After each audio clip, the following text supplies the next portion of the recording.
Hold on to your hats, Aggies fans and local news junkies. From the thrill of an open basketball scrimmage to heartbreaking road tragedies and big investments in community safety, this roundup has it all.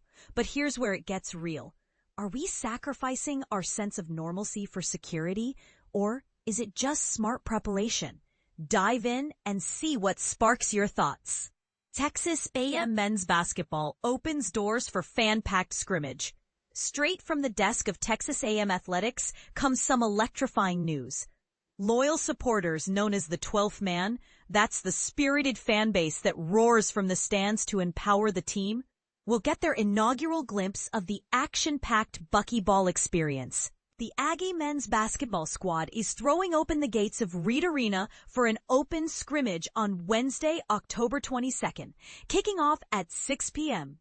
For newcomers, Bucky Ball refers to the team's lively pregame rituals and traditions that build excitement before the real games begin, like the famous ball tossing from the stands.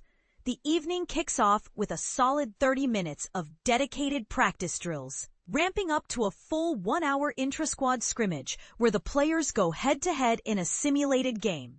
Best of all, admission is completely free, so grab your friends and head over. Doors open at 5:30 p.m. through the main entrance of Reed Arena.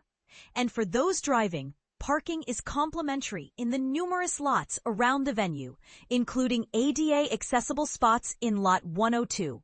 Perfect for ensuring everyone can join the fun. Just a heads up, the clear bag policy is still enforced to keep things safe and streamlined, and unfortunately, concessions won't be available for this event. But who needs snacks when you've got high-energy basketball right in front of you? Tragic motorcycle collision claims life in College Station. Investigation ongoing.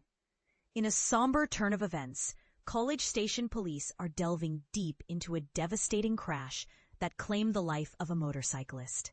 According to the latest from CSPD, 49-year-old Joshua Haynes from Conroe was involved in a collision with a vehicle on Sunday, October 19th, just before noon, at the intersection of Longmire Drive and Sarah Drive.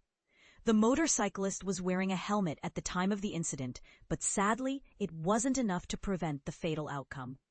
Details on whether anyone in the vehicle was hurt remain undisclosed in the official release. The crash snarled traffic, shutting down the intersection for nearly 3 hours as emergency responders and investigators worked the scene. Eyewitnesses sprang into action, performing CPR on the motorcyclist until professional help arrived, but he succumbed to his injuries right there. Detectives, crime scene experts, and accident reconstruction specialists are piecing together what happened, with the exact cause still under review.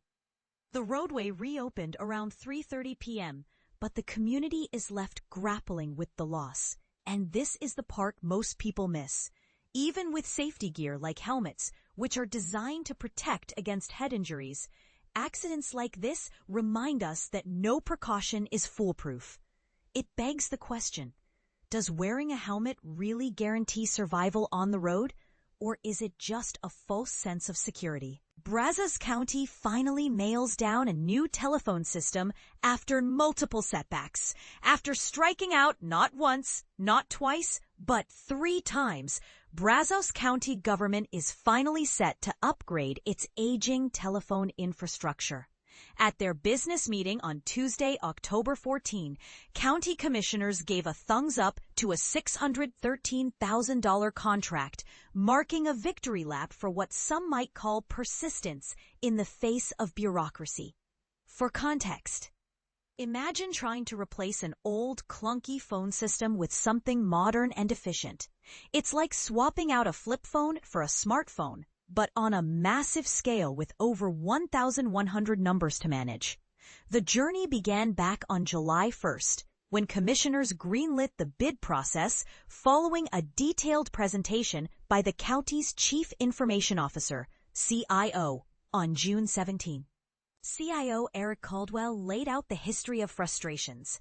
The 2018 attempt fizzled because the vendor wasn't on approved state contracts. The 2019 bid fell through due to incomplete proposals and budget overruns. and the 2024 effort hit a wall with contractual snags.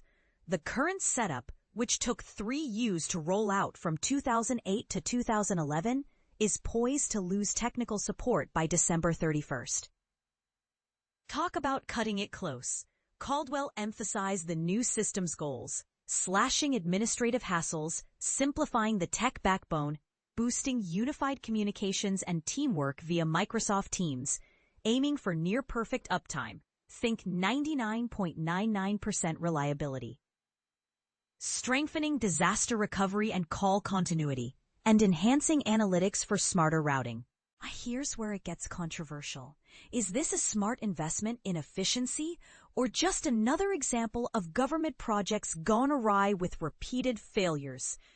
Critics might argue that such delays show inefficiencies in public procurement, while supporters see it as a necessary evolution in an increasingly digital world. What do you think? Wasteful spending or essential upgrade? College Station ISD bolsters security with fences, shields, and guards. But at what cost? In a move that's sparking heated debates, the College Station ISD School Board has allocated nearly $1.8 million for new security fences around 11 campuses, with installations already underway or imminent. This decision came through during their September meeting, funded largely by state dollars covering 6 elementary schools: College Hills, Forest Ridge, Greens Prairie, Pebble Creek, River Bend, and Spring Creek, plus Oakwood Intermediate, Wellborn and Consolidated Middle Schools, and College View and College Station High Schools. To put it in perspective, these fences are like adding a sturdy barrier around your neighborhood to deter unwanted visitors. But for schools where kids learn and play, CSISD Assistant Superintendent Josh Simang highlighted the funding source, and you can catch his insights in the audio from the meeting.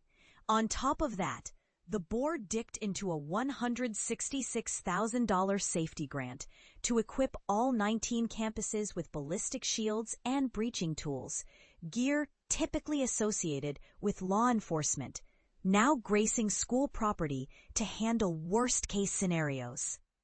Additionally, they're shelling out $745,000 from the Adam Family Grant and general funds to hire security personnel at elementary and intermediate levels, while sheriff's deputies already cover middle and high schools. And this is the part most people miss. While these measures aim to create safer learning environments, they raise eyebrows about the balance between protection and paranoia. Is turning schools into fortified zones the right path? Or could it instill unnecessary fear in students and staff? Detractors might say it's overkill, potentially turning education hubs into prisons, while advocates argue it's a pragmatic response to rising threats. Imagine a classroom where creativity thrives but is overshadowed by visible security. Does it enhance safety or erode the joy of learning? We invite you to weigh in. Do you see these upgrades as prudent investments, or are we sacrificing innocence for a false sense of security? Share your thoughts in the comments. Agree, disagree, or offer a fresh perspective.